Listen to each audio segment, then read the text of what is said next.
అందరూ అయితే ఎలా ఉన్నారు? నేనైతే చాలా అంటే చాలా బాగున్నాను. సో సమ్మర్ కదా, మనకైతే మ్యాంగోస్ అయితే వచ్చాయి కదా. సో ఇంట్లో మ్యాంగోలు ఒక్కసారిగా బాగా ముగ్గిపోయిన పిల్లలకి ఐస్ క్రీమ్ చేసి పెట్టేయండి. సో నేనైతే ఐస్ క్రీమ్ తయారు చేశాను.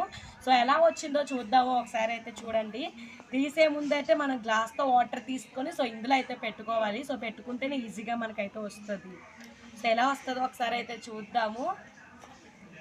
వావ్, చూడండి చాలా అంటే చాలా బాగా వచ్చింది. ఈ ఎండాకాలంలో బయట ఐస్ క్రీమ్స్ కంటే కూడా మనం ఇలా ఇంట్లోనే ఈజీగా ఐస్ క్రీమ్ చేసి పెడితే చాలా బెటర్.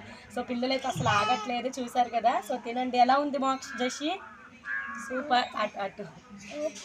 సో పిల్లలు అయితే చాలా హ్యాపీగా అయితే ఐస్ క్రీమ్ తింటున్నారు. ఇంకా 3 అయితే ఉన్నాయి. సో నేను ఒకటి, మా హస్బెండ్ ఒకటి కూడా తిని చూసి టేస్ట్ అయితే చూద్దాం. సో ఈ ఐస్ క్రీమ్ ఎలా చేశాను ఏంటి ఫుల్గా మీకు కావాలి అనుకుంటే నేను లాంగ్ వీడియో అయితే పోస్ట్ చేశాను. సో అందులోకి వెళ్ళి కింద ట్యాగ్ చేస్తాను. సో సూపర్గా ఉందంట. సో కిందనైతే ట్యాగ్ చేస్తాను, ఆ వీడియో అయితే చూడండి. సో ఈ ఐస్ క్రీమ్ ఎలా చేశాను. బాయ్.